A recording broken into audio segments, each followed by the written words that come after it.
Hello, everyone. Welcome back to the Trading Room. I'm Shane Vernier, and this is the week ahead. Today, we're going to give you the latest updates on the Iran war. It's been a crazy news day, crazy market action. At one point, the Dow Jones Industrial Average was up about 1,100 points on the hopes of a peace or a ceasefire. We've seen a lot of those gains pared back down to about up 650, only about 1.5% gain at this juncture. So whipsaw action in U.S. equities. Gold, the washout in gold was the big story. Remember that trade idea that we put out last Friday? I'm going to go ahead and show you exactly what happened. It could have been a great scalp, but at the position trade did not work. That was an absolutely unbelievable washout that happened during a period of low liquidity on yesterday's open. We're going to break that down for you as well. We're going to look at the VIX, the volatility index, talk a little bit about where our current risk profile stands, and of course, crude oil now printing sub 90, off almost 9%, and it's all on the back of the war news. The Nikkei bounced off a huge level. Also, corn's in an interesting position, maybe a bid. And the U.S. 100 just sort of whipsawing around, fooling traders into going long and then whipsawing them out at the beginning of the day. I mean, it's really a difficult time to be in the market. So I want to welcome everybody back. I think that if we haven't learned anything by the last month or so, the war is kind of a big deal. Kind of a big deal to the markets. There's no question about it. So I've got a lot going on here. Good to see everybody back in the room. Tina Jing, good to see you. Tina, welcome. I'm confident you're having a nice time on your travels, so travel safe, as I always say. I'll be hitting the road here relatively soon myself in early April. So good time to be out there, I guess. Trying time, but definitely a good time. Well, everybody over in the How to Trade community, good to see you. Andrea Garwal, always a pleasure. Andrea Tuku, Ralph H., Bobby Bob, good to see everybody back and ready to go for another week, week 13. It could be week 14, depends on which calendar you're using. But for me, I'm going to go with week 13, trading week 13. You always count the one after, sort of after New Year's as being your first one. So in any case, Bobby Bob, got a question. Hi, Coach. How was your weekend? How far can oil bearish and stock, and can I hold long? Well, my weekend was pretty good. The sun actually finally came out here in Montana, so I got out and got a sunburn. I was pretty happy about that. It's been a while. My vitamin D stores are way down, so I always like to get out and get outside when I can. It feels like we've been cooped up forever in this office, so I'm one of those people that gets completely away from the computers and the televisions and all of it on the weekends. But it was good. It was good, Bobby. I sure appreciate that. I'm confident everybody had a good weekend themselves. A lot of basketball going on. You might be wagering on basketball here if you're in the United States. And that was fun. Did a little bit of that as well. Let me see. How far can I hold oil bearish, or how far can oil bearish go in stock? I mean, I got to tell you, the oil market is craziness. We really saw the volatility, not just on the way up, but also on the way down. And really, it's all predicated upon the risk appetite of the market. So let's go ahead and start with the VIX, the volatility index, and we'll get right out to crude oil. We got to cover that gold too. I got to break down that trade because we don't run from the trade ideas that don't work. Not on this live stream. We dive right into it. We learn as much as we possibly can. That's for sure. Tina Shing, it's sunny here too. Right on. We'll get out the sunglasses and maybe some sunscreen, maybe some tanning oil, get a nice base as we roll into the late spring months. One of the real nice times of year because it's not so hot yet, but the sun is out and it's good. If we could just get the wind to stop here in Montana, that would be great. But okay, volatility index, the VIX, you can see we've been referencing this chart almost religiously since the war started. We are now into week 4 of the Iran-Israel-U.S. war. They call it a conflict, an incursion. I call it a war just because when you're dropping bombs, it's a war. Don't really care much about the rest of the definitions. When you're bombing each other, it is a war. And this was a large-scale operation that's been carried out in the Middle East. They said it's 2 to 3 times already from the U.S. side, 2 to 3 times the size of the shock and awe campaign that was executed back after 9/11, right around 2005 or so. In Iraq. So this is an absolutely huge campaign. The amount of munitions that's been used is staggering. We're going to take a look at our poly market odds as well. But right now we are truly at an inflection point in this conflict or war. We are at an inflection point. And what that means is there's a chance that this thing can unwind this week. There's a chance of it. We're starting to see signs that maybe that the forever war and all the things that we've been hearing may not actually come to fruition, and something may be figured out here in the next several days. Now, I'm going to show you why that's the case, but really our risk premium in the market right now is clearly defined by our VIX, which is right around 25, 26. So the VIX, the volatility index, remember that is priced according to those deferred month S&P 500 options premiums. So as those premiums on those option contracts jump around, you see a higher VIX. That suggests volatility and that we're heading into an unknown period. Usually when you see the VIX way up, you see stocks down. That's why it's called Wall Street's fear gauge. Well, today you've got an interesting type of a dynamic here in the VIX because it's down about 3%, but I'm not really ready to throw the end of war party just yet. I think there's a lot of work left to be done, and there has to be a formidable agreement that really says that you're going to have some sort of lasting peace in the region. Now, the VIX is sort of showing us basically that earlier in this incursion, that's when it was really dicey. 35, we were up over that elevated 30 level, and you can see we've sold right back down to almost a doji formation. And always remember, when you see a doji on your charts, I don't care what time frame it is, it means that buyers and sellers are balanced and that uncertainty rules. Nobody really knows which way the market's going. It's all about uncertainty. So right now, when I look at the VIX, I say, okay, I mean, it's elevated. Our long-term average, our LTA is about 21, and we're printing 25, about 26. So that means that, yeah, we are in a little bit of an elevated risk environment. However, it's not dire, and you're not in a panic situation just yet. Even though when we look at price action, it can certainly feel that way. It can certainly feel that way, especially when we're trading gold, which was what we got to talk about. Let's talk about gold here, then we'll get into oil. Remember, if you want to trade oil or really anything else, head on over to Switch Markets, open up your account, get your demo account. MT5 is the platform of choice, but MT4 is also a featured platform as well. All sorts of bonuses. Right now, I believe there's a 5,000 credit bonus, and then also a deposit 50 to get a 50 free trade. Be sure to check those out. Depending on where you're at, in your experience level and if you're a new client or not, those bonuses are going to be a little bit different. So you're going to want to go ahead and check those out as soon as you get a chance. The biggest story that we've seen in the past several days has been bullion. And this is one of those trades that it didn't make me angry, but it definitely frustrated me. This gold market, we saw that, a nice big sell-off there. And we were in a situation where this sweep lower was too big to hold. Usually we're in these trades and we try to get out of them early when we know we're wrong. This one, we got a nice bounce off of our entry point, but it didn't quite fill us up. We were looking for more. We were looking for about a $40, $50 move, and that was not unreasonable given our ADR is so massive, 176. Our 13-period ADR, average directional range or average daily range. I call it daily range because I'm old school. That's what the indicator is actually called on TradingView. But what this ADR suggests down here is how big of a range you're going to have for a given period in time. I use a 13-period average that sort of gives me my histogram value. So going into today's session, our ADR was reading right around 150. So that means from your low of your session to your high of your session, you're probably looking at about $150. That is a huge, and I mean a huge ADR. It doesn't get any bigger than that. It really doesn't, especially when you're talking about something like gold. Well, today's ADR is a little bit bigger, 176, but that's going to be one that we're looking at for tomorrow. Right now, today's range is absolutely astounding. It's 45. We went from a high of 45.36 down to a low of 4,098. So what is that, a $440 range, roughly? That was unbelievable, absolutely unbelievable. This washout, this area right here, starting to prove stubborn now, but initially didn't put up much of a fight at all. So let's get out to our trade idea, and I'll sort of walk you through this. And this is a loser.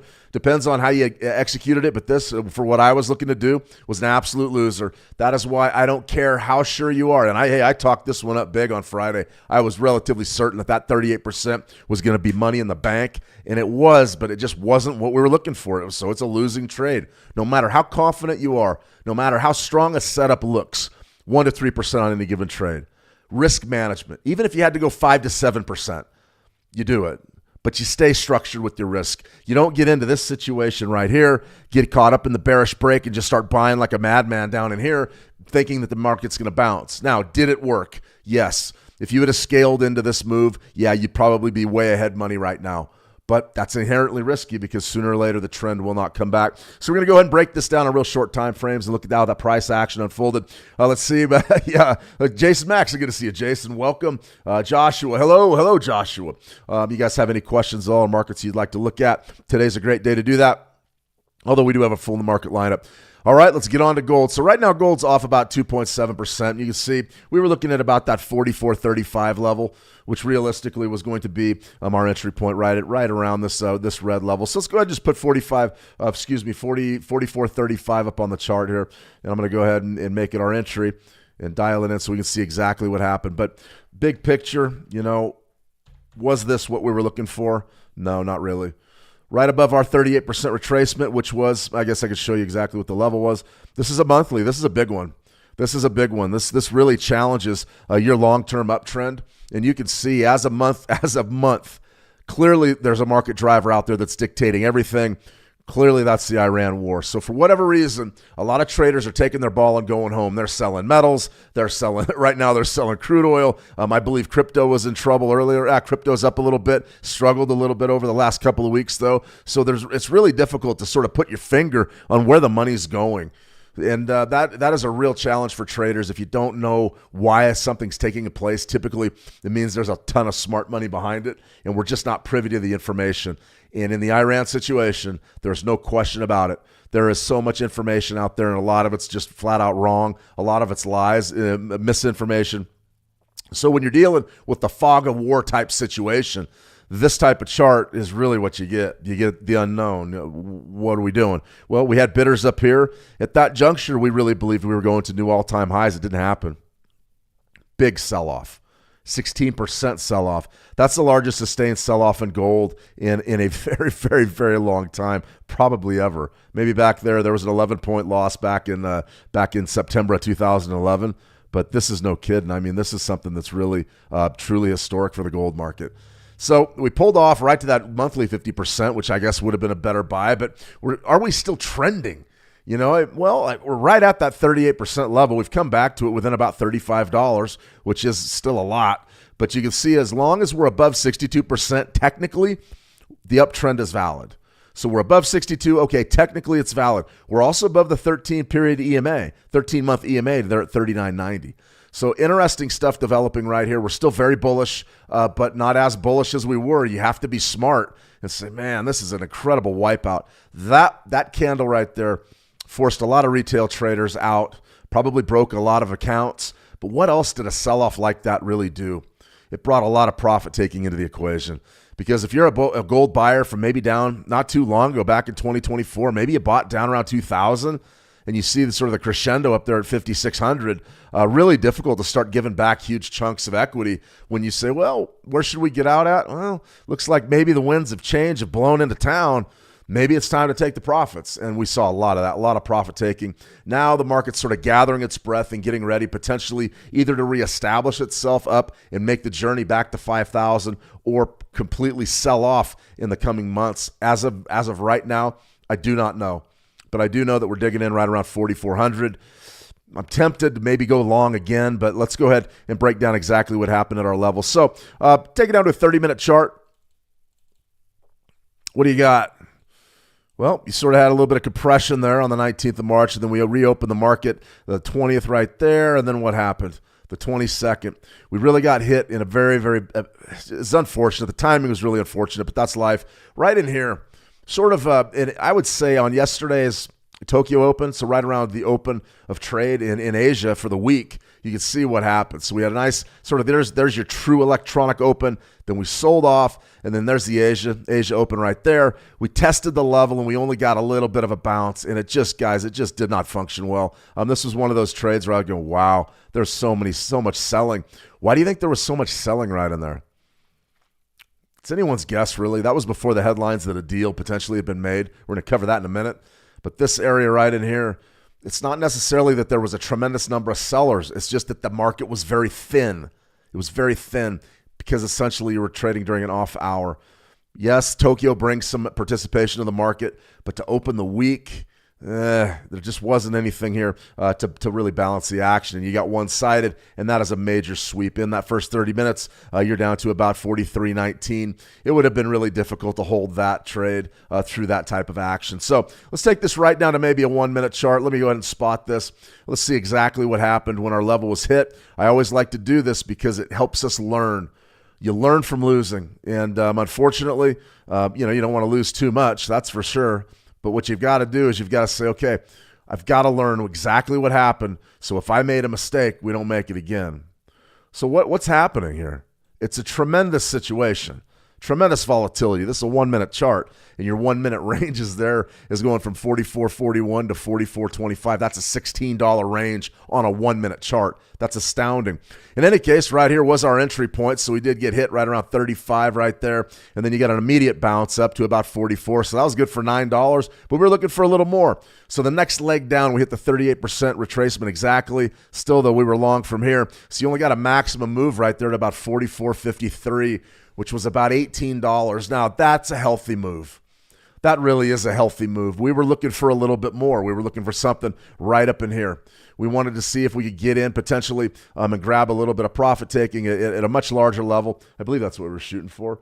44.78 was going to be our top side target. So it was a much bigger trade than initially, than it probably should have put on. So this right here, in my view, if I'm going through my trade performance and I'm breaking down how this thing unfolded, I'm pretty disappointed with myself. I would be pretty disappointed. This would be one that I would take myself to the woodshed over. I'd say, you know where the level of success for your own personal skill set lies, and that is in scalping. Now, as a position trader, I'm going to show you potentially a position that's setting up for it in a way that we can take a long position here. But as far as trading horizontal support and resistance levels and taking an initial position, why? What was the answer? Was it greed? No, I don't think it was greed. I think there was that much in the market. So then what was the problem? The problem probably was the timing. Do you take this trade and try to hold a position during an off hour ahead of the London weekly open? You can't really do that. I mean, I know I'm getting into the tall grass here. Can't really do that so much because the real action hasn't even arrived. The players haven't even got off the bus yet. And then the London session kicks up, and let's take a look at what happened there. Well, I mean, this isn't even London. This is just shortly after the Tokyo Open, but you can start to see what happens. Good teachable moment here. Like I said, you lean into losers. You know, you don't get fixated on your losers, but you've really got to understand that when you lose money, it's not necessarily the end of the world as long as you're using your risk management. But to lose money and not learn anything from it's a disgrace. It really is. So what's starting to happen here? Now, I'm on mountain time, so my time zones are essentially what? 1 a.m. is going to be when the London Open is. I'm about, 7 hours back, something like that? There you go. What happens? The cavalry shows up. Dun, dun, dun, dun, dun, dun. There's the bidders. The timing of that trade was terrible. Terrible timing. So if I'm going through my journal and I'm taking a good look at my trade location, I still like my trade location, number one. Number two, what about the timing of it? Did the timing element of it make it risky? Yes, it did. If you wait maybe until the London Open or the U.S. Open, you probably make a lot of money on that trade. It just didn't unfold very well. So if I'm chalking that up, looking at my own performance, I'm not happy with that at all. Not happy with that at all. That would be one of those that instead of being maybe a 3% trade, the tall into my risk management portfolio, that should have been a 1 or 2%er just because the timing wasn't perfect, and it really wasn't. So that's a decent teachable moment. Now, what can we do from here on gold? Well, looking forward, you can see sort of what's developing on this daily. This is pretty good stuff. So there's two ways we can look at this. We could be bearish or bullish. For me, the line in the sand is that 38% retracement right there at 44.25. If we close above 44.25, I would say you're probably going to take an accumulation trade. This potentially could close up here either slightly in the red or maybe even in the green, and that's going to be a hammer. And if you get a daily hammer formation that closes right above that level, I mean, it's probably your accumulation swing trade maybe for the rest of the week. Very, very big situation. Now, on the other hand, I could play devil's advocate and say, okay, well, what about trends? Why are you looking to get long? And I go, I'm not looking to get long just yet. We've got to see the proper setup, but you could also say, why not just sell this thing later in the day and maybe make a little bit of money? And I understand that too. 38% on the dailies right there, 44.63. You've also got that key level at 44.25 that you might be able to build shorts off of. So 6 of one, half a dozen of the other. The biggest thing I always tell traders is stay fluid in your thinking. Just because we were wrong on the first attempt, and it wasn't, we still got $18 bump, which wasn't bad, but it wasn't what we wanted. It wasn't what I wanted. And looking back on it, probably should have just taken the standard, 150 ticks or 250 ticks and just moved on down the line. That would have been the play. But right now, we're going to go ahead and maybe move forward and see what happens later in the week. For me, right, it's very, very simple. It's all about this 44.25 level. If you close above it today, and we're right around 4,400 now, could have a pretty good opportunity maybe to take a long later in the week. But if you wanted to sell and get with the pressure right now, you got a couple of entries. You got a couple of late days entries to take short scalps from right around 44.25, probably relatively strong. And then you've also got a situation up here at the daily 38% at 44.63. Something to think about there, that's for sure. But definitely a big washout in metals, and it's just been, you're getting bid back right now. At least silver's getting bid back right up to 70, but we're in a tenuous situation right now, especially with the metals market, no question about it. Let me see. Tina Jing, there was a huge spike at 11 a.m. UK time, 7 a.m. New York time on literally a no news impact day. It all turns out it was the call between the UK and Trump and someone. I was in a trade of the Euro USD. Yes, we'll take a look at it in a minute. Kirsty, good to see you. Kirsty, welcome. If you're new to the stream and you have any questions, feel free to weigh in. It's an interactive trading experience. Couple of rules. If it makes money, it's the right answer. If I don't know, I won't BS you. And the other thing is ask questions. It's a heck of a lot cheaper than losing money, that's for sure. All right, so the news of the day, Tina. Let's just sort of talk a little bit about what has happened for the volatility, and then we'll go ahead and look at the Euro USD. The volatility in this one was epic. Today's session has been a no news day, but a huge news day. There was no economic events, and you can see what we've got going on right now. We've got clearly differing opinions, differing viewpoints, and a cloud of disinformation from about every media outlet out there. So let's go ahead and take a look. It's not that it's disinformation or that somebody's inherently lying to you. It's that they're not complete reports. Some people are weighing in here, some people are weighing in there, and they're not really telling us what's going on in total. And that's because the powers that be aren't being straight really with anybody right now. And the Trump administration is very good at that. They're very good at not really giving you a clue of what's going on. So here we go. This is the news. Trump says the U.S. and Iran both want to make a deal and says they'll talk today. So the U.S. said the countries had productive talks, but the Speaker of Iran Parliament calls it fake news to manipulate whatever. You can see Trump says U.S. and Iran had good talks. Middle East crisis. Trump says both Iran and U.S. want to make a deal. Trump says military will postpone strikes on Iranian infrastructure. And that was after giving a 48-hour ultimatum over the weekend. So much is going on in this news cycle that I don't really know that we can do it justice. I don't know that anybody can. Nobody really knows what the heck's going on right now. But in any case, postponing attacks on nuclear power plants. Trump says Iran agreed not to have a nuclear weapon. I mean, that's pretty much news to everybody. And then you got the other side of it. Iran says it's not in negotiations with the U.S., and Trump backed down. Iran denies talks with the U.S. following Trump's remarks on productive conversations. So what really is our litmus test? How do we know? How do we really know what has happened? This is one of those situations where you look at the charts and show me the charts, I'll tell you the news type of a deal. And when I look at the charts today, our VIX chart, we started out with that, really shows that the monthly, there was a lot of fear. And now there's not so much fear. The markets are getting used to what's happening in the Middle East, believe it or not. However, today was an absolute roller coaster. So you got your US 30. We'll talk a little bit about this chart here in just a second. Let's get rid of all that nonsense. Let's go to a 30-minute chart. Okay. There's your 30-minute chart. What is that? 5 a.m. So that's going to be right around, actually with daylight savings time, Tina, it's going to be probably right around 11 a.m. UK time.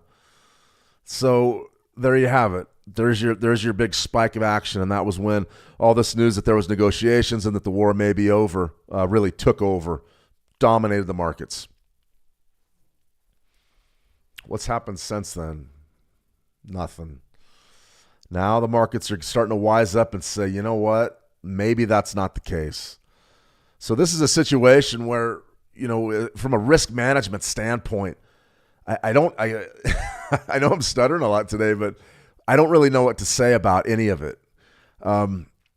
We can sit here and look over the charts, and I can show you all the levels, and we can pull a system and strategy after strategy, and I can answer any questions that you really want to. But when it comes down to the basic question of what is happening in the Middle East right now, I cannot tell you.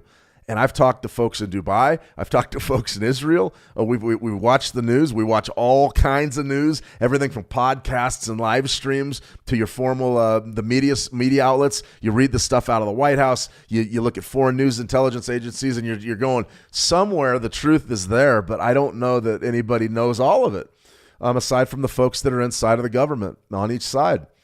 So here's what we do know. I made a statement after this whole thing began. I went live in the middle of the night. And here I was live at like 3 or 4 in the morning, or 3 in the morning, something like that, as soon as the announcement was made that the United States was going to launch an operation on Iran. And I kept using the phrase, I don't have any safe conduct. There's no safe conduct. When you're trading in this market, there's no safe conduct. And what that means is somebody can say something and send the markets trending. And it can happen fast, but I really want to show you this US 30 because, number one, this is off hours. Okay, it's not even the US Open. You got 2.5 more hours until the US Open. Right there's opening bell, ding, ding. You can tell by the tick volume, right? So you've got this is the US Open. This was the big market mover, but look how fast it happened. You're up about 2.62% in 30 minutes, and I bet you it was even faster than that. I was sleeping, to be honest with you. So something like this. So here's your 1-minute chart, and there it is. So this stuff right here, there really isn't much of a way to predict when these things are going to happen. There just isn't. We can pull up Trump's schedule for today and tomorrow and the next day. I personally, he'll come out, he'll make a statement on the way to the helicopter or on the way to the airplane or talking with a foreign dignitary. There's no real way to figure out what he's going to say at any given point in time. And these types of announcements, it's death for a retail trader because it's so much volume flies into the market. But look at what's happened here. This is and this is tick volume. This isn't volume. This is just tick volume. But take a look at it. It stays elevated for about 5 minutes and then crashes. And then these levels come up and they're pretty much, akin to your highest level during this 1 minute sweep, yet price is done moving. So here's your initial move. That's what we call a sweep. That's a sweep. That means that everybody that came in was buying. Nobody's selling. Everybody's buying.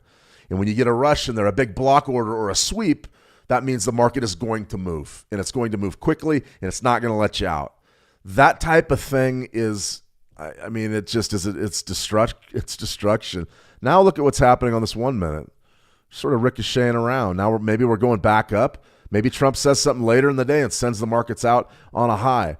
It's really difficult to figure out what's going on in this environment. So if you find yourself losing money doing this stuff, maybe shut it down for a couple of weeks. Maybe take it easy. Maybe cut your risk for a couple of weeks until this war is priced out. We're starting to see in the VIX. Keep an eye on that VIX. If that VIX is down around 21, then I wouldn't worry about much. I really wouldn't. You're going to get a surprise announcement here and there. But if that fear index, that VIX, remember, that volatility index prices those deferred month options premiums. That means that you're looking ahead to what's going to happen in a couple of months. And then when those markets start calming down, then you can sort of breathe out a little bit. Now, right now, we're only at a 25 in the VIX, 26 in the VIX. You can't get worried about that. That is nothing to worry about. But when we start getting up here, 30, there you go. We went right to our long-term average. So what did we have right here? The day, 35. Why do you think we opened as high as we did today on the VIX? Because of the weekend ultimatum. The threat of an all-out energy war from the Trump administration brings everybody to their knees in the markets. They go, if you blow up the energy infrastructure in the Middle East, you're going to be offline for 20 years, 10 years, 5 years, whatever it may be. 10 years is what they say. But if you blow up everything, 20 years to get back to full production, what does that do to the global economy for a decade plus? Destroys it. Nobody wants that. Iran doesn't want that. The United States damn sure doesn't want that. And the rest of the world doesn't want that. So when you start hearing about ultimatums, you know you're going right up above 30 in your VIX. So your high right there is 31. We opened at 30. But since then, we pretty much crashed, went right down to our long-term average. It's not a mistake. Everybody knows where 21 is in the VIX. Boom, right there. And then you bounce back up to 26. Still elevated, not the crisis level that it was. It's a little bit better than earlier today. Still elevated, though. What does that tell you? Nobody knows what's going on. Nobody knows what's going on. And for me, it's not really frustrating. I've been through this. I haven't been through this in a long time, though. Really a long time. So I'm falling back on new tools on how to manage expectations, and I'm also reducing my risk way down there in the markets. Basically very little to no exposure. And the reason why is it doesn't really matter what you do. If the wrong thing hits the news wires, you're in trouble. So how do you combat that? Cut your leverage and use stop losses. Even if your stop loss is way off of the price action, put it down. And I don't like to do that either because sometimes the spreads go crazy and you get nailed, but it's better than holding the bag on that gold trade that went against you $500. It really is. That's for sure. Let me see, Marvel. Good to see you, Marvel. Welcome. Let me see. Diaspora, good to see you. Diaspora Ground Truth, good to see you. Naomi, good to see you, Naomi. Welcome. Let me see. Ralph H. over in the How to Trade community. The past 3 weeks has been a masterclass in geopolitical situation and how it affects trading. I couldn't agree more with you, Ralph. I had a meeting last Friday and I was talking with they were sort of traders, but they're professionals in the financial industry, and they asked me what I thought about it, and I said the potential for insider trading here is so great because, imagine if you knew what was going to happen over the weekend on a Friday in a war situation, just like Ralph said, geopolitical situation, how it impacts trading. There is no question about it.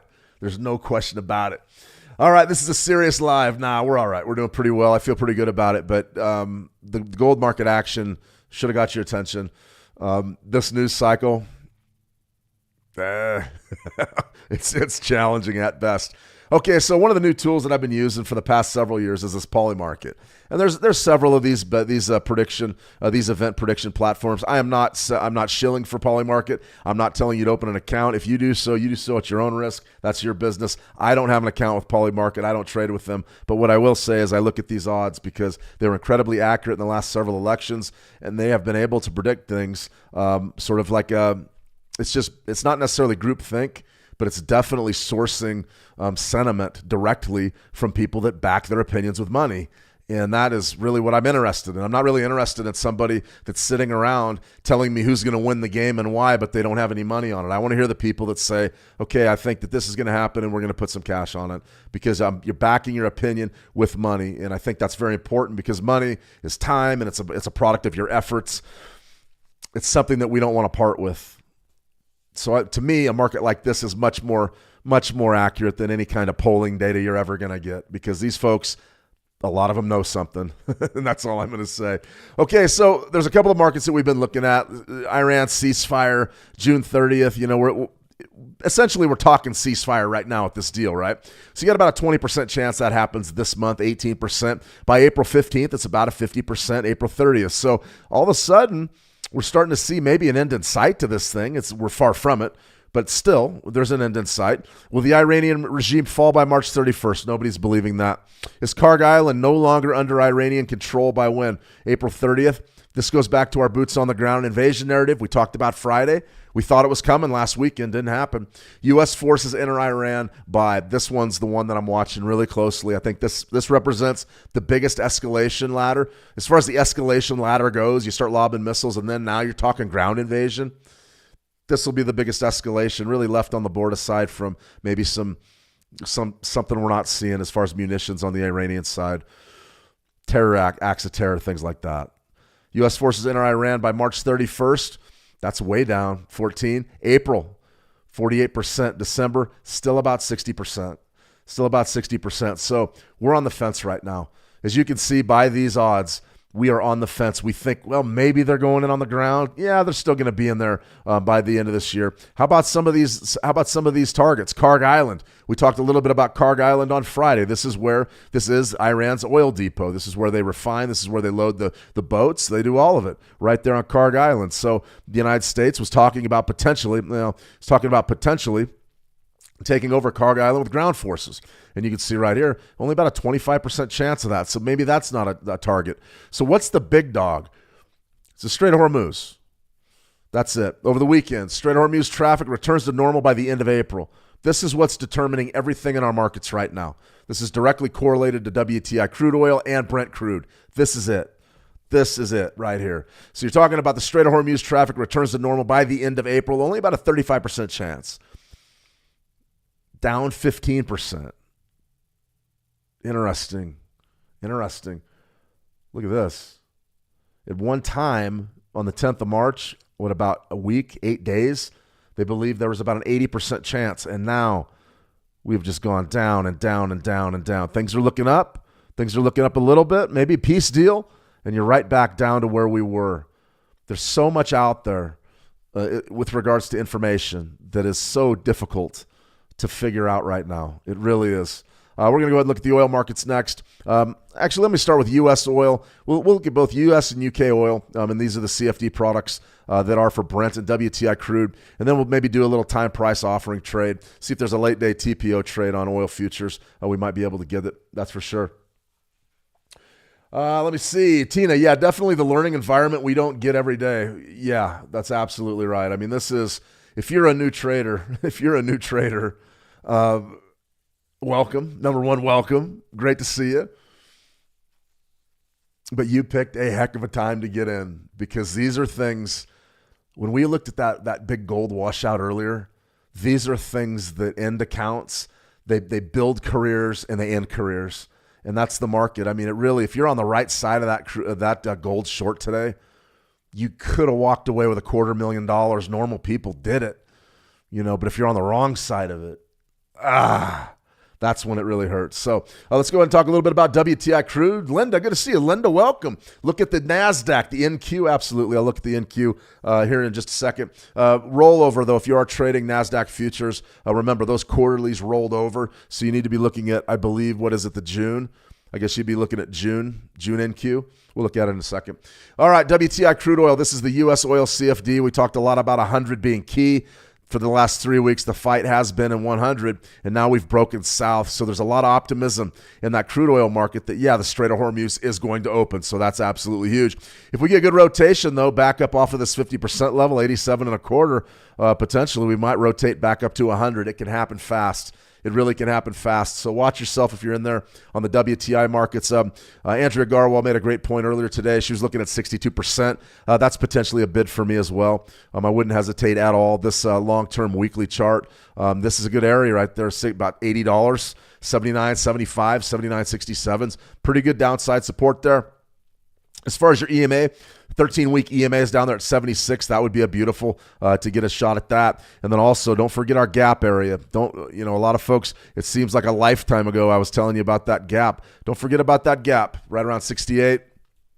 My guess is if there is, in fact, a resolution to this war, Trump was saying it's going to be over in the next 5 days. I don't know what to believe anymore. But if that does happen, then watch that gap. We're probably going to be right back down around 70 by the end of April. Could happen a lot sooner than that. Anytime you're losing 9.5% in a session, yeah, that could be pretty good. So that's WTI. That's all I'm looking at right now. 100. Still, I don't believe we're done trading that. Maybe next week we'll rotate back up and trade it. It could happen this week. These levels I'm not too concerned about. 95 was big. That broke. We went to 50%. I'm not interested in it. 87.50 probably is catching some bids right now. This zone down in here, though, if we push maybe a leg lower, $80 is going to be big support. 79, 75, something like that. Not a bad way to be looking at it. UK oil, a little bit more challenging because of being the global benchmark for crude oil. There's been more volatility in Brent, even though WTI has been crazy as well. But this UK oil contract, 99.38 was a big zone. You can see we've challenged that several times. That gap area, I don't want anybody to forget about the gap in Brent crude either. You can see right down in there, right around $75. That could potentially be a big one. We're not there yet, but that might be incredibly tradable. Might be a target-rich environment for us. I'll let you know if we make a run. If we make a serious run down to that zone, I'll let you know, and then we'll get out in front of it, maybe some potential trade ideas. But as far as Brent goes, it's about 100. Now, we're trading at 100. It wasn't too long ago where we were at 110. What did we open at yesterday? The electronic open was at 114.43. So that's staggering. That's staggering volatility. We're putting in another epic range for today. Remember, it is the Monday session, so we're really only talking about 1 day's range, and there it is. I mean, it's absolutely huge. You're off 8.32%. All the way from 114 down to 96 is staggering. It's an $18 range in 1 day. I mean, that's huge volatility. Honestly, we've never seen really anything like it. And it all has to do with this war in the Strait of Hormuz and all the different things that are happening. This sell-off right down here took us to that 13-day EMA, which is right around 99. As difficult as we could make technical analysis from time to time. I talk to traders all day long, parabolic curves and ADRs and ATRs and crossover strategies and all sorts of different oscillators, MACDs, you name it. Folks ask about it and they trade it. As hard as all that is, sometimes it's just big round numbers. 100 is huge. If you get a close above 100 for UK oil today, you're probably going to remain in that really staunchly bullish category. But if you sell off a little bit, you can see we've got some key levels down here on these Fibonacci's. 93 is support. That would be the one I would be looking at right there, $87 for Brent crude. UK oil, absolutely huge. And it's one of those that I would be definitely looking at. Okay, we had a couple of questions. Tina, a little bit earlier, was talking about the Euro USD. We'll go Euro USD, Nikkei, NASDAQ, and then maybe close with the corn market, unless we have some other questions. Sort of a monthly chart here in the Euro USD. It's just ugly. Nice big break, nice bullish break here. And then we start going sideways, and it's just really, I can draw all sorts of trend lines and things. I could build a case that maybe the trend line reversal is now underway. I just don't believe it means anything. I really don't. I think that the war is dictating all of the market drivers of policy that we need. So for me, I would just fall back on my Fibonacci's, something like this. Spike low to a spike high. Support's right down there at 113.50. That's big. Our moving average held up pretty well this monthly. Our low today, a low for the month is going to be 114.11, and our moving average is right there at about 115, and we're back above 115. Really difficult to trade this type of action in the euro market. You see right there, that's what we're looking at today. Tight Friday, big time move. Thursday, tight Friday, huge Monday. I mean, good luck to you. I mean, good luck figuring it out right now. Just fall back on your technicals and watch your risk.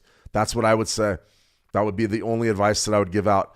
Fall back on your technicals, watch your risk. Watch your risk, fall back on your technicals. As far as being a fundamental trader right now, unless you're sitting in these intelligence briefings and have inside information, good luck figuring it out. Good luck figuring it out. Still, though, juicy downside support there. If we get maybe a big sell-off or something, then I would be more interested in that. I'm not interested really in anything else here. Very choppy. I want to see more evidence. We need more evidence before jumping in to try to pick a direction in this market. That's my view on the Euro USD. Okay, let's go ahead and get out to our US 100 contract. This was one that we put out Friday. We talked a lot about this formation being a big, big deal. This is a weekly chart, US 100. What do you have? You had a weekly buy that came to fruition back on the 26th of May, and since then it's just really been an epic uptrend, and now we got that cross under. And there it is, bigger than life. There it is. And so that cross under, that purple candle, that 9 EMA crossed under the 20, that suggests that potentially you're in a short type of a situation. The trade really hasn't worked that great just yet. You saw that big negative open, then the big rebound back up to your moving averages, and now theoretically you're still a little bit in bearish territory. A little bit in bearish territory. So for me, I look at that and I go, well, do I want to be long or short? The news cycle is going to tell the tale. But there's no arguing that sentiment has definitely shifted from this euphoric bidding seemingly on every pullback back to that. I mean, take a good look at that 9 EMA. We talk about trading breakouts over the 9 EMA. Maybe you just buy the 9 EMA as support and sell it as resistance. I mean, that's something I do with the 13 EMA all the time.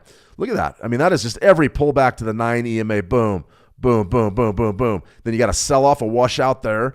Then you bounced right back up, and now we're on the bottom side of that. Now we're selling the 9 EMA, and it's working pretty well. So for me, I'm watching this closely. We did have that cross under, which I respect a lot, especially on a longer time frame. So potentially that means that there's a lot of folks out there that are probably holding shorts right now in the NQ. And a lot of that goes back to the energy problem. If energy comes offline, if you see an energy war develop, if the transformers, the energy infrastructure, the oil, the natural gas, all of it, if it gets taken offline from the Middle East and all of a sudden there's a global energy crunch, that's the end of your AI boom. At least temporarily, until you can get nuclear up and running in some facility, because we were talking about building these data centers with AI here in the United States and powering them with natural gas. I mean, if you don't have natural gas or you need natural gas to do other things and they can't be dedicated to AI, what happens to AI? Well, if AI has to pull the reins in, what happens to the NASDAQ? The NASDAQ has to pull it in, and you can see it's just like a deck of cards or a house of cards or a stack of dominoes. So we're watching the dominoes fall right now, but the volatility is there. There's still bidders there. Let's go intraday. Let's pull an NQ chart. Intraday E-mini NASDAQ futures. I haven't completed rollover on these just yet. It's just Monday, but it looks like we are looking at June.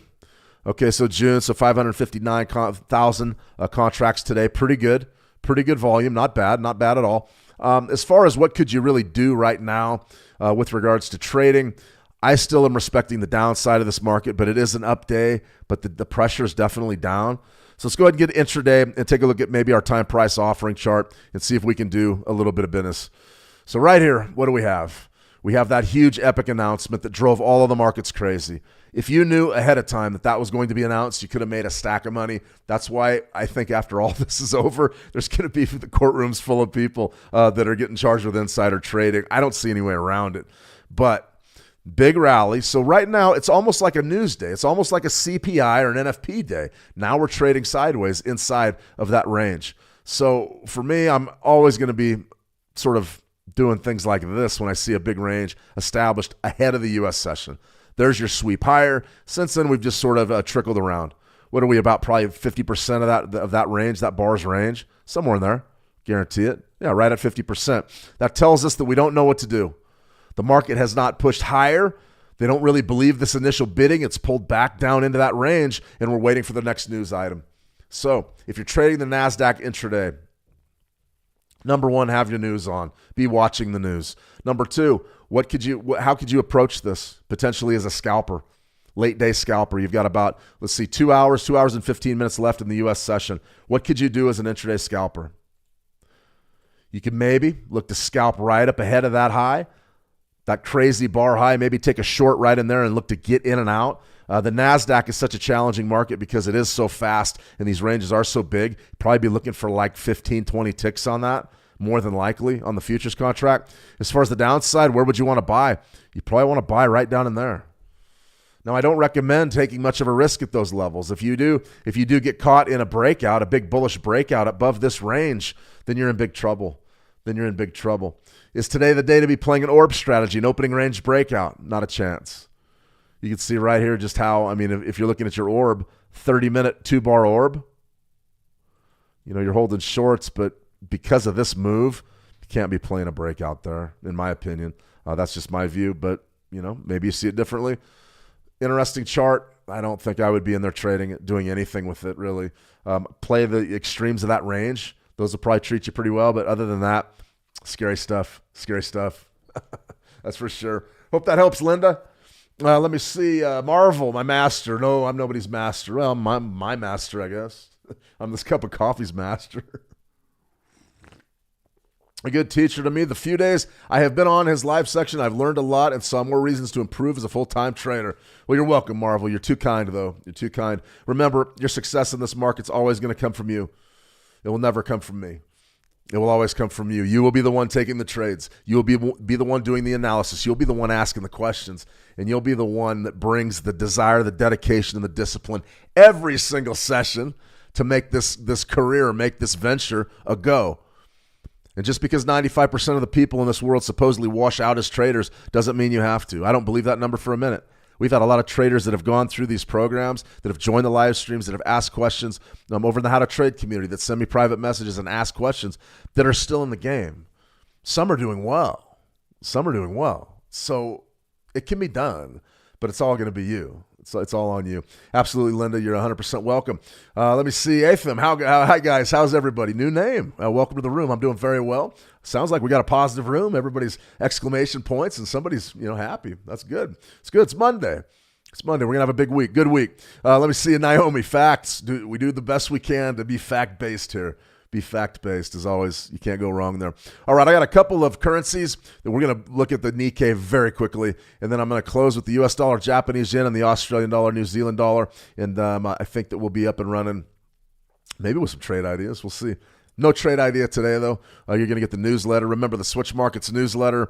Let me see if I can find a link for you. If you're not already subscribed, this one drops before tomorrow's, let's see. This one drops before tomorrow's London session. So if you're interested, be sure to click the link, sign up. You're going to get some trade ideas. We also put a video out, market analysis. That's going to be dropping. I'm not filming that one until later tonight. I want to see exactly how all this pans out. I hate making a video with a bunch of levels and then it just being worth nothing.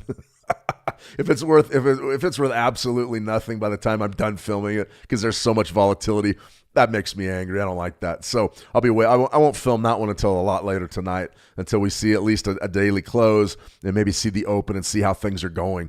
But check out the newsletter. A lot of analysis and good stuff in there. We're going to be talking a little bit about bonds and the mass exodus from the gold and silver markets. But, who knows? They're back. The bidders are there in the last several hours. Right now gold's banging 4,410, back up above that key level. Not yet. 44.25 is huge for gold. Remember that one.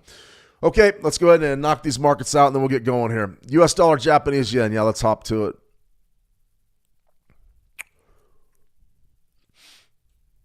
That's when it all happened, right? That's when the announcements, you see it on every single chart. And I mean every single chart. So something to be said for that. As far as this intraday price action, just because I'm curious, let's go right from the top of that area. Pull back 38%. Still bearish here. Still bearish on this yen, at least intraday. Take a good look, though. Really a good look at what you have. Very similar to what we just talked about on that US 100.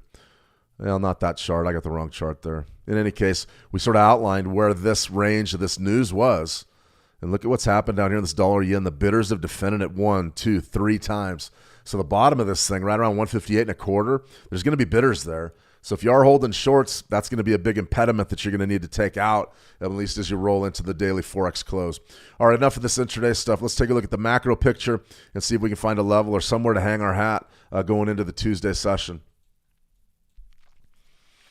Tough. I mean, it's tough. It really is. So we're looking at this monthly, these ranges, not really big. We'll look at a different time frame here in a second, a shorter one. The spike high, definitely have that on your radar, 161.95, 162 to the top side potentially as a big-time resistance zone. Getting our way back machine. You can see we're in rarefied air right now. So a heck of a debate whether we believe that this may be a top or maybe we're going to launch through it. The dollar was, in my view, was sort of dead. And I was a big bear with the U.S. dollar as we rolled into this year. And now you sort of have to be bullish because of the war and the capitulation. People are selling metals. They're piling into dollars. They're buying bonds. It's really fascinating to watch. And it's all really changed sentiment just over the course of the last 3 weeks. In any case, get your way back machine and spot that level. That's huge, 161.95. So it's right up in that zone. So be sure to dial that in just right from this spike high. So if that's going to be key, I mean, are we bullish or bearish right now?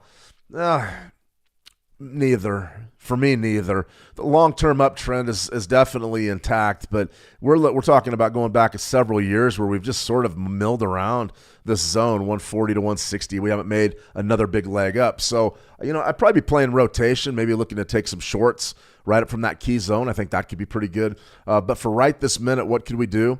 I mean, I guess I could say we're modestly bullish, maybe. This is a pretty good 6-week range. So you've got a nice low, a nice high there. So potentially something like this. Spike low to a spike high. Very, very tight week last week, not a big one.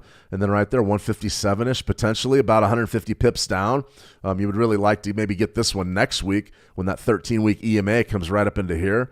But a pretty good little level there. So I'd be looking at 157 as being potential downside support. You also have a 13-week EMA at 156.67. That's a pretty big level. For right this minute, you can see the formation that we have on our Japanese yen weekly. We've got a nice big break right here. You're sort of directional. You're looking to buy pullbacks when you're moving bullish week over week. Now you had that flat sort of dead week. Now we're trading inside of last week's range. Yeah, I mean, I would like to buy a pullback. I'm not really interested in taking a short just yet, just because the U.S. dollar has been stronger, and that's been sort of a byproduct of your war in the Persian Gulf. No question about it. So that'd be a pretty good level there for the U.S. dollar, Japanese yen. You can check that one out. And the other one was the Australian dollar, New Zealand dollar.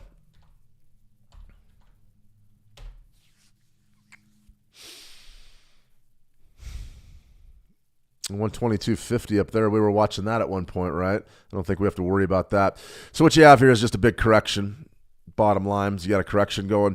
This would be one of those charts where you would be looking at the trend lines, and you say, okay, Shane, what does that mean? Well, let me take a look at what you had here. Sort of maybe from that bottom on this daily, this bottom that was back in February. You can see sort of a rally pulled back to that trend line, defending it. So there would be your first touch. There's your second and your third. The third touch is always a big deal because right there when the rubber hits the road, is this going to be support or resistance? It was support, nice big rally, and now we've broken. So is it too late to be short? I wouldn't go short. I would probably wait for a pullback maybe up into here somewhere, this trend line, but that is a big deal. Today's close, I mean, you can see we were right down there on Friday, and now the big bearish close. That's going to sort of suggest that this market is going to be headed lower over the near term. It really does. So you could approach it that way, but would you sell right here on the day's close? I don't know that you need to do that. You might be able to wait a day or two and get sells up in here, but the game has definitely changed. The game has definitely changed here. When that trend line broke on the daily, boom, you could see exactly what happened. So for me, I would either be looking potentially to short on a pullback here. One way to do that would be grabbing a Fibonacci that maybe coincides with that zone, which is right around that 120.50 level. Maybe something right up here, 120 and a quarter. That might be a great sell in concert with that trend line break. So just to sort of stress, what I was saying, like that, somewhere in there. So your pullback, you don't have to sell right away. You got time, and if the market just breaks and runs, then it breaks and runs. But if you get a pullback right up in here, that's not a bad trade because we've already seen the trend lines broken on the daily. Okay, so your trend line's shattered. That suggests that trend line reversal strategy we put out there on the How to Trade YouTube channel seemingly years ago, nobody watched it. Trend line reversals are a big deal. You see them all over YouTube. Everybody's making millions doing it right. Well, it's not that easy. It's not that easy. But when you have the weakness in this market that you're seeing, the Kiwi all of a sudden beating up on the Aussie, and the reason why is the gold market's fallen out of bed. That's definitely hurt the Australian dollar in a big way. Maybe this one goes a lot lower. Maybe. Take a look at that, though. As far as a trade, how would you manage it? Well, it'd be pretty easy. You just wait for a pullback maybe somewhere up into this zone, stop out point. You could put there, or you could put just as a daily close above your trend line. If the market reverses and closes above the trend line, you could get out there. You don't have to have a static stop loss. A lot of options on that one. But right now, you could see that the long-term trend, I could pull long-term Fibonacci's. We don't need to do it. You can see that this long-term trend is still relatively bullish. But the game has changed. When that trend line broke, now we're starting to look at the bottom side of that market. Interesting stuff. Metals are definitely a drag on the Aussie right now. The metals are coming off big, and that's hurting the Australian dollars. That's for sure. That's for sure. All right, everybody, I think I'm going to go ahead and sign off for right now. Have a fantastic trading day. Tomorrow, we're going to be back with a strategy session, stocks, Forex, metals market scan. Feel free to head on over to howtotrade.com. You can go ahead and get a free account there. Sign up, pop in, send me a private message, say hi. We've got a bunch of Academy videos, a lot of educational content in there that could teach you an awful lot if you're so inclined. Many different mentors or trading coaches have worked at How to Trade over the years, and all that content is still right there in the trading room. So if you're getting tired of listening to me or seeing me smile and laugh and wave my hands around, then check out some of those other videos. They're definitely there for you. As far as what to expect later today, I do not know. I genuinely do not know. And remember that in trading, we don't have to know to make money. You don't have to know what's going to happen to make money. It helps, but if you don't know, just stick to your guns. Biggest key from today's session is the news. It's wildly unpredictable. The volatility is incredible. Probably the biggest lesson from this live stream was that loser in gold. Why did it lose? Crazy news cycle, crazy volatility, bad timing, and also my profit target. I was looking for too much. If I'd have stuck to the 15, the $10 to $15 scalp there, it's money in the bank. You're in and out in 3 minutes.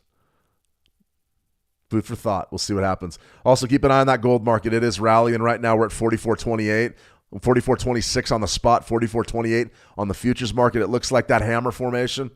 I can't resist. Let's pull it up here daily. That hammer formation is starting to set up. Key long-term support zone. If you get that close right up in this area, maybe a bullish close, maybe right up around 140, 44.35-ish, somewhere in there, that's a hammer. Now, you don't just buy it because it's a hammer, but once we break above that high potentially, then we're starting to talk about accumulation.